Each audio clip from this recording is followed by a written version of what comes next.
মনে হয় আজকে খেলা হবে। খেলা হবে নি মাঠে? আসেননি আপনারা মাঠে আজকে? ওই ব্রাজিল আর্জেন্টিনার খেলা শেষ।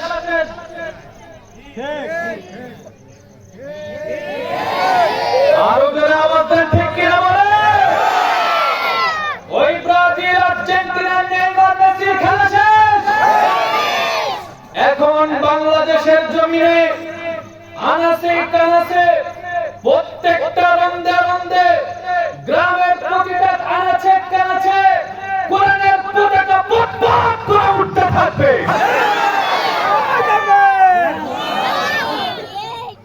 সকলে রাজি আছেন ইনশাআল্লাহ? কারোর কি বাজান কোনো অসুবিধা হবে? মনে রাখতে হবে মুসলমান, কোটি টাকা আপনি চাইলে ইনকাম করতে পারবেন, আল্লাহ যদি চায় আপনি লক্ষ টাকার মালিক হতে পারবেন, কিন্তু ইমানদার হওয়া অতটা সহজ নয়। কথা বলেন?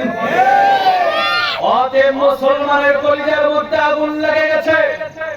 ঘরের মধ্যে আগুন লাগলে যেমনি ঘরে ঘরের পেছনে পুঁইশাক ক্ষেত, ক্ষেতের মধ্যে পানি দিলে যেমন চলে না, মুসলমানের কলিজায় আগুন লেগে গেছে।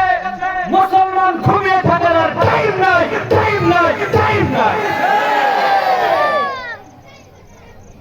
অসুবিধা হবে বাজান? কথা খুব পরিষ্কার ভাবে বুঝে নিতে হবে।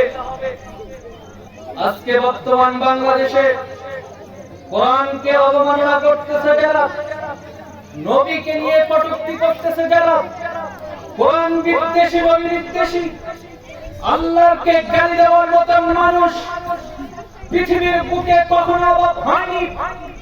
আজকে 2024 সাল পূর্বেও ছিল, এখনো আছে, ভবিষ্যতেও থাকবে। কিন্তু মুসলমান তোমাকে মনে রাখতে হবে, কোরআন বিদ্বেষী, নবী বিদ্বেষী যারা আল্লাহকে গালি দেয়, ওই সমস্ত জালিম খায় বাংলার জন্য কখনো মুসলমান এক করতে দিবে না। কথা বলে ঠিক? আমাদের একতাবদ্ধ হতে হবে। গ্রামগঞ্জে থেকে আপনি হাজি হতে পারেন, আপনি মাওলানা হতে পারেন, আপনি স্কুলের টিচার হতে পারেন, আপনি মেম্বার সাহেব হতে পারেন, চেয়ারম্যান সাহেব হতে পারেন, তাতে কোনো দুঃখ নাই। যখন নবীকে নিয়ে কথা বলবে, যখন কোরআনকে নিয়ে কথা বলবে, যখন আল্লাহকে নিয়ে কথা বলবে, কে হিন্দু, কে বৌদ্ধ, কে সুন্নি, কে ওয়াহাবি, কে জামাত করে, কে বিএনপি করে দেখার টাইম নাই। ওই ইহুদি বেঈমান নাস্তিকের জিহ্বা দিয়ে বাংলার জন্য পুড়ে ফেলতে হবে। তুই হাত দিয়ে বল, আল্লাহকে ডাকবে, খেলা হবে ইনশাআল্লাহ।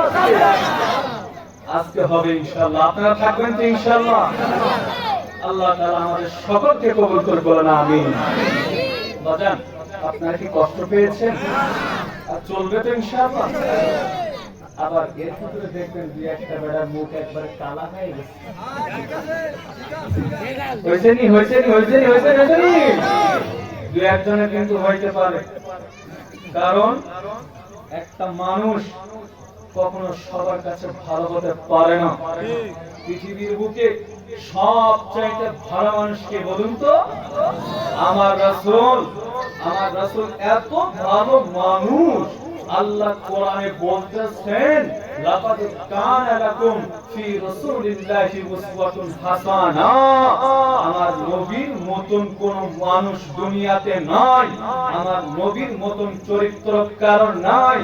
ওই নবীকে পাগল বলেছে, ওই নবীকে গালি দিয়েছে, ওই নবীকে পাথর মেরেছে, ওই নবীকে ঢিল মেরেছে, ওই নবী দন্ত মোবারক শহীদ করেছে। এমনকি নামাজের সাধারণত অবস্থায় গেলেও উটের নাড়ি